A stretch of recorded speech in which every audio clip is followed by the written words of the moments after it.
How you going? My name's Matt and I like to make things. Today we are going to make an epoxy mould, go through the process of actually making a mould, and in doing so make the mould for my independent epoxy test that I'll be doing in a week or so. Pretty basic layout. I've got some things here that we're going to use all ready to go. I've chosen a type of timber that is exactly the same for each of the epoxy brands that we're going to use, so we should get identical behaviours. Pre-cut them to size and pre-cut all of the sides and the base, just in the interest of keeping the video really short. We'll put those aside and we'll have a look at what I've done here. I've done my math, worked out what shape I want and what space I need to give me the 1.5 litre volume for each individual pour. And that is then represented here with a base that's all marked out and the 3 sides and whatnot. Now, the advantage of doing the lines the way that I've done here means then I can pre-drill holes, clamp my boards into place and then drill from the underside to do pilot holes for all of the screws. This is important, particularly when using a chipboard, because the tech screws, and I'm using 50mm ones today, these will split a narrow piece of board like that. And it's not pretty, and it might create an additional option or opportunity for a leak. So the first thing we do, grab our drill bit's chosen to be the same size as the shank on the drill, on the screws, and pre-drill a couple holes. Really all we need here is 2 each for the central ones and then maybe 3 along here. They're going to be pulled together as well with screws from the sides. So we come in, pick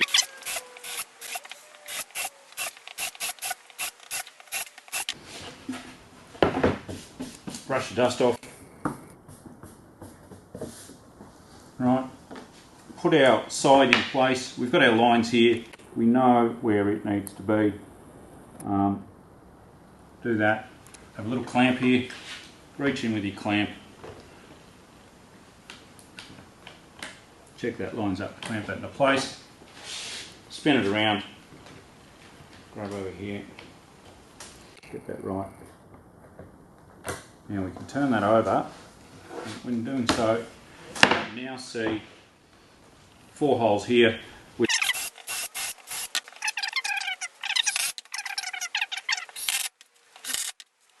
And you would then repeat that for the other side. Take the one side, put the other one in place and repeat.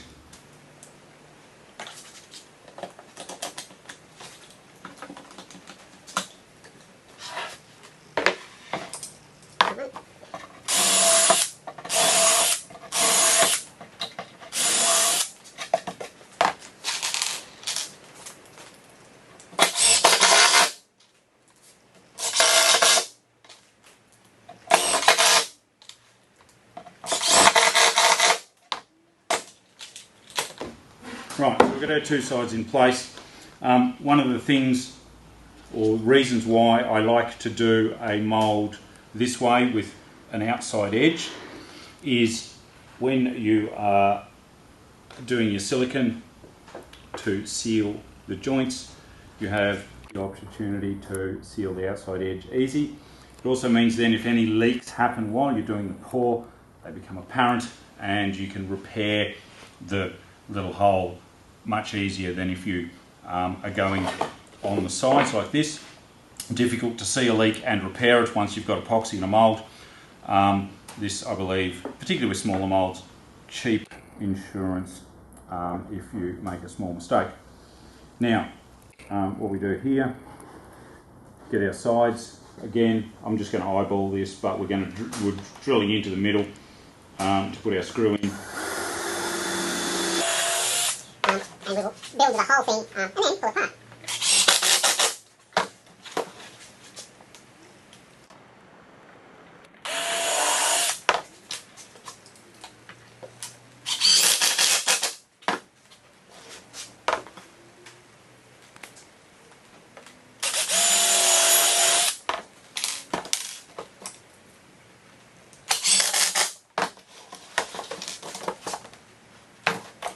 long drill.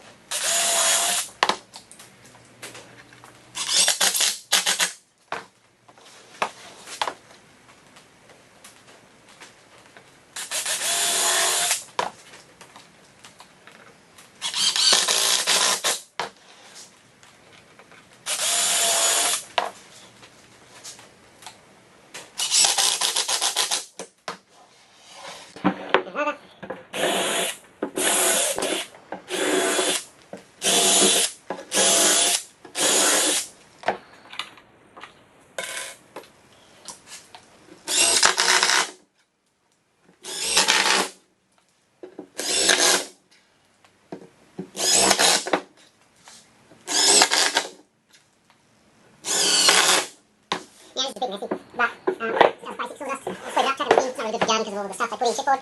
And we are good to go. Now, we've made our mould, we know our specs are right, and now we're going to undo it and treat the edges so that it is waterproof, because epoxy behaves exactly like water.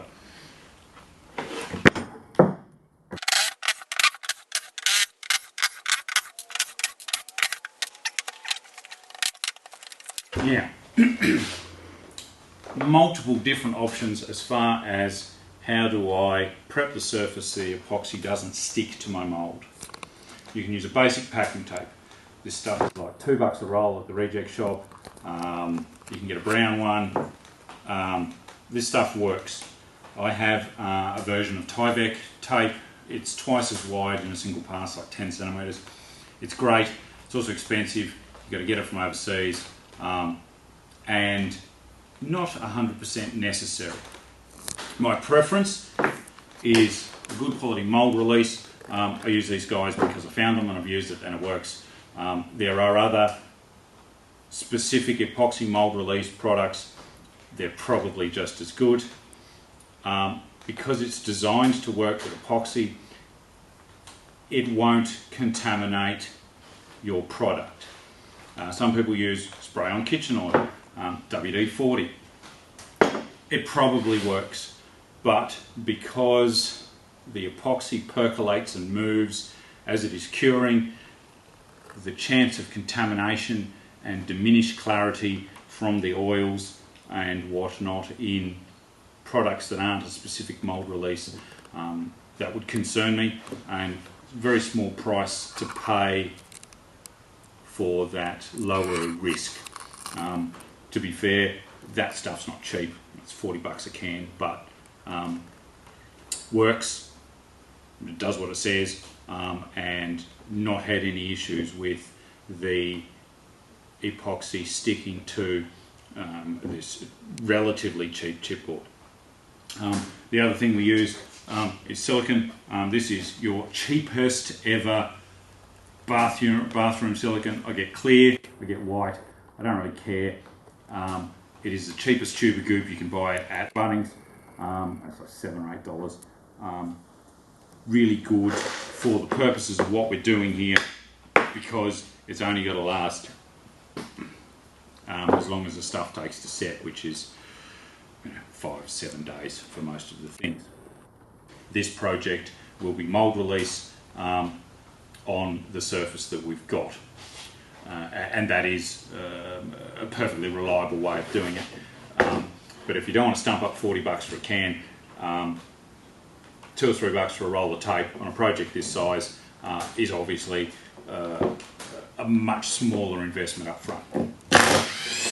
Okay, so important thing, and we had a bit of a pause while I rethought. Important thing is to mark all of your pieces, where they join and which piece goes where, because none of the holes have been measured or lined up as far as spacing goes. So when you go to reassemble, everything matches up nice and neat.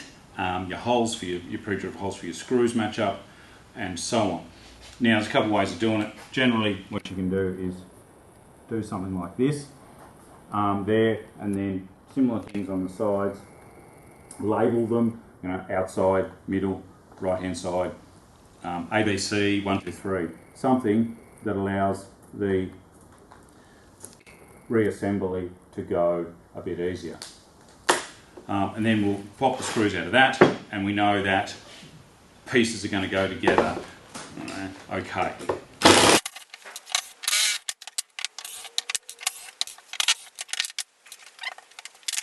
Now, first thing we're going to do, turn it over, put all of our base screws in a little bit.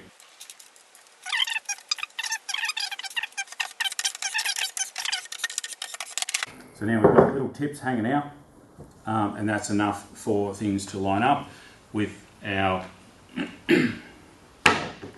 see, pieces got mixed up.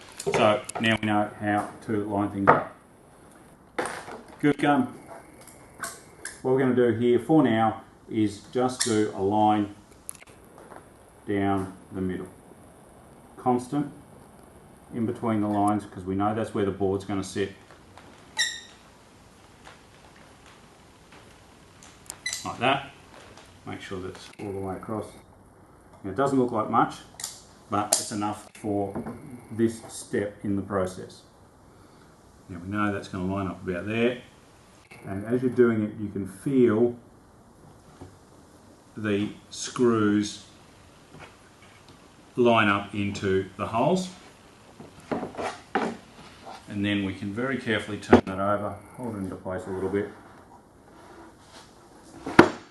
and see that can happen.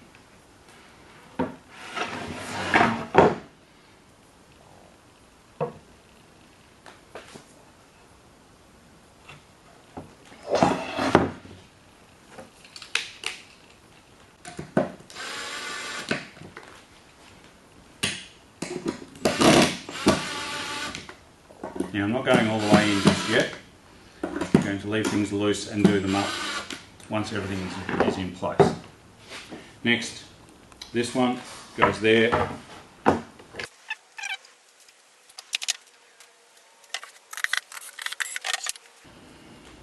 Now for the sides, I'm going to put the goop on the actual component itself rather than on the base. Not sure that makes a huge difference, but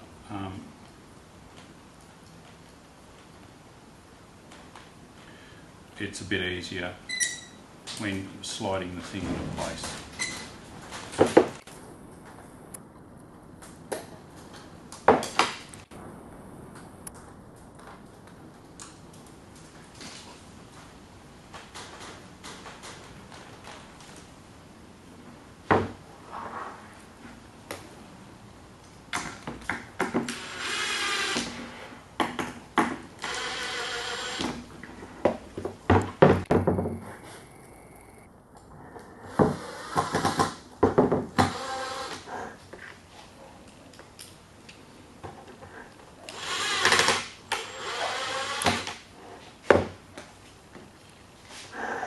Inside piece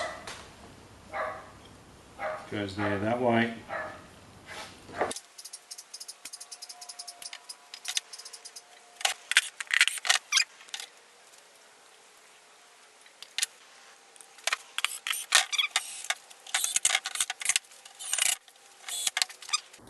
You can do this with a bare hand, I don't think it really matters, but I don't like silicone on my fingers that much.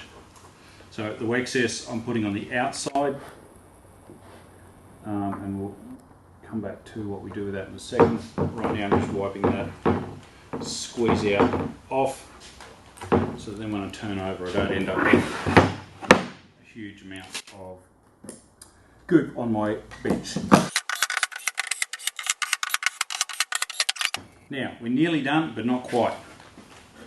What we want to do is make sure we've got plenty of sealant around all of our edges. If we have a look down in here, you can see as I run my finger along this seam, picking up a fair bit extra. We don't want too much on the inside because that will create more wastage when you trim the finished product to remove the shaping or features, I suppose, that the silicone leaves behind. So what I'm doing is making a clean edge, and then I'll put it on the outside, and then I can bring it back and use it to fill spaces that got missed. So the inside of this one is about as good as it gets in the circumstances. Pick it up, put it into place down the side or wherever you can see there is obviously no sealant. These two edges here, we need to be mindful that there is plenty there. You will have noticed that there's a bit of a gap from doing the screwing together. Need a bit more. Come over here, pick that up. Not that this stuff's expensive, but no need to waste.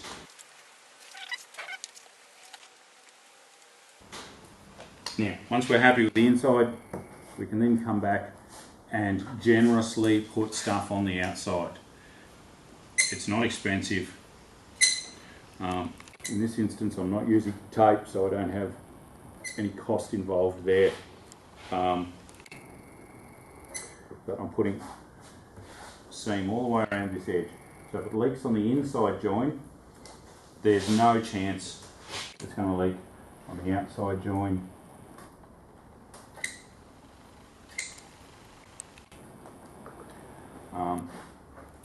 And create sadness later. Then we just make sure it's all put into place. Run your finger along it.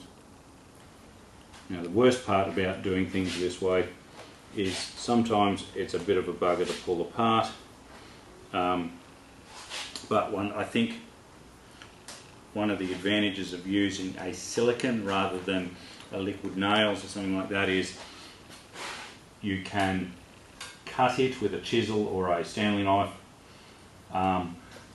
and to weaken the join, and also it doesn't grip as strong as those products, but still provides you with that nice waterproof finish. Right, so there you have it. 24-hour wait for the goop to set. Bit of a wipe down on the inside to get dust out. Maybe use a bit of acetone to clean it. Like I said, this is reclaimed, so it's already been cleaned with a chisel and a bit of acetone, but it'll get a second wipe down before I do my mold release. I do 2 coats, 20 minutes, half hour apart, and maybe another half hour before I pour. You could use tape. Tape will work fine. You'll still need to use silicone. You could try WD-40 or kitchen oil, spray oil. I would be cautious about using those things as a mold release,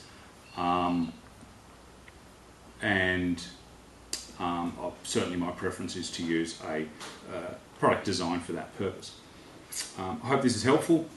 Do drop me a comment if you like some clarification on something. I'm hoping to be back in a week or 2, worst case, with something a little bit more interesting than just building a box, and we will pour some epoxy and have a look at how it behaves. Meantime, have yourself a lovely day.